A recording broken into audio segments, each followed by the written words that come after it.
So this is Astro Breeze, and I wanted to show you some interesting astrology from the other day. And we're going to look at President Donald Trump's chart and the transits that were on Saturday.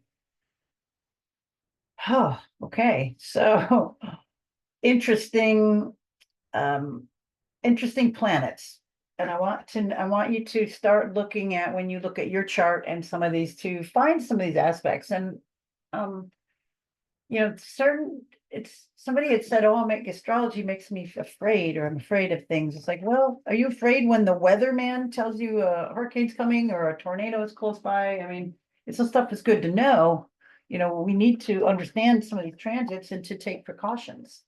So if I was President Trump's astrologer, I would have ran things way different on that Saturday. So looking at this, what I would be seeing would be he has okay, here's the outside chart is the current transits, what's going on. The inner chart here, the inner wheel is President Trump, Donald's chart. So what I want you to notice is we were anticipating a problem with Mars and Uranus. Okay. Yes. So here they're at that day, here's 25 and 26 degrees. Well within, the effective degree, the orb of effective degree. Now, what we want to do is look at his chart for things at these degrees. So first of all, we see a sextile over to Venus. Okay. Mars and Uranus sextile over Venus. So this tells me, seeing this first, there is a little divine hand. There's a guiding hand. Venus is what we love and what we like. And then we have Mars, the lover, and Uranus, kind of crazy things, but it's in a nice conversation with Venus. So there is a silver lining here. But what we also see is the square to Mars. Mars square Mars. Uranus square Mars. They're conjunct in the sky and squaring his natal Mars.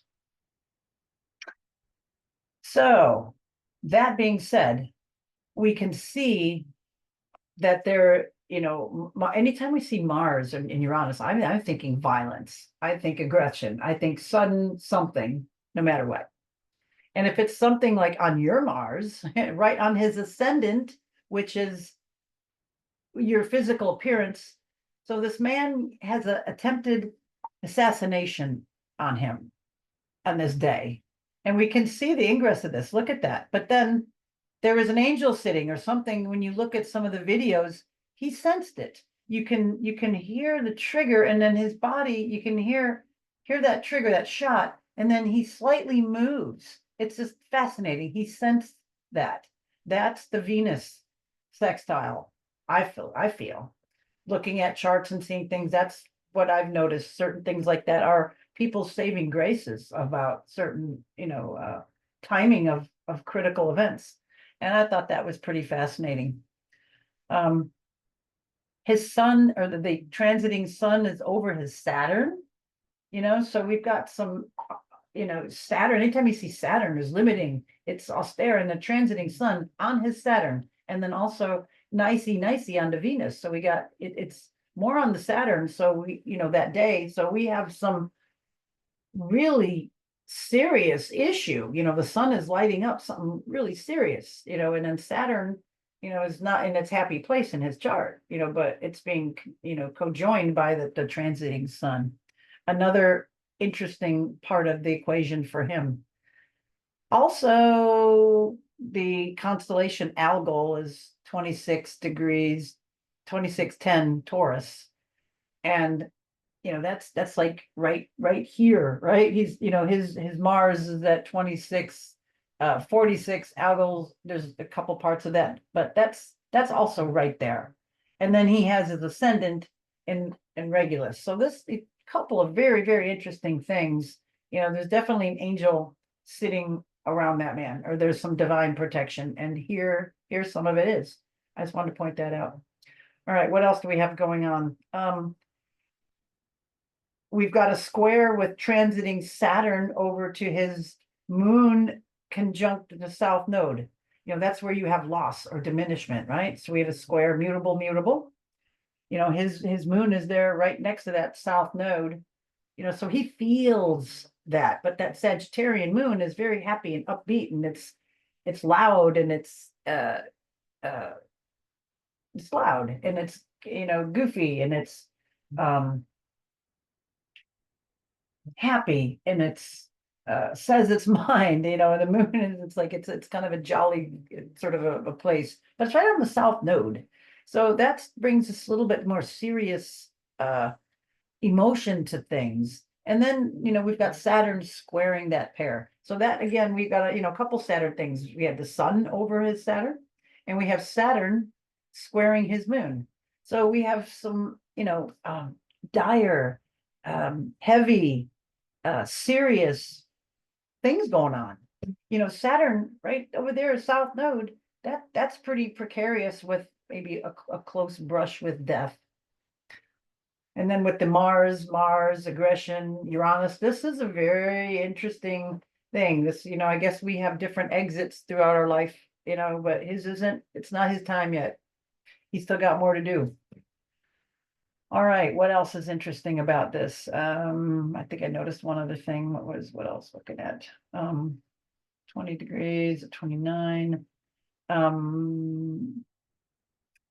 The close inconjunct of Neptune, the semi-sextile over to his Mars as well.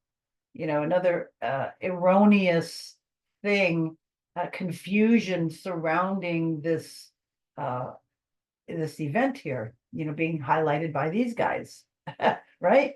By Saturn, by Mars and Uranus.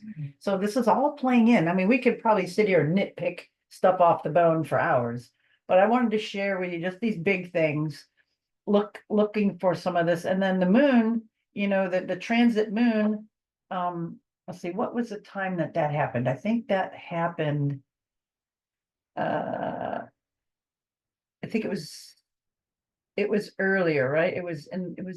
No, I think it was later in the day. Yeah, I think it was about then. So transiting moon, okay, so we have there inconjunct over to his sun. No, I'm sorry, wait, there it is. Trine over to his sun. If it's in Libra, there we go. So the moon, so here's another, and then interesting too, that because he was born during the full moon. He's got it sun right next to the north node, moon right next to a south node. This is definitely a fated position. Having, one of the lights by the north node, this is definitely his destiny. Sun going toward the north node in the 10th house. He is there to do 10th house things. And then, opposing the moon, this is, on the bottom of the chart, it's got this, the moon on the south node, but the 4th house, homes, housing, hotels, and then 10th house, out in the world, how people see you. Sun in the 10th house is definitely a look at me, I am a big person, right? And then he has a quiet inner side, with the moon over there, and then it is I would say it's a more hidden spiritualness. I'd say he definitely believes in God, and if he doesn't, he does now. I think he prays. I think he has that divine protection, being the moon by the south node, because that's where you have to let go of things. That's where things are taken from you unless you let go, unless you embrace some kind of a spiritual side.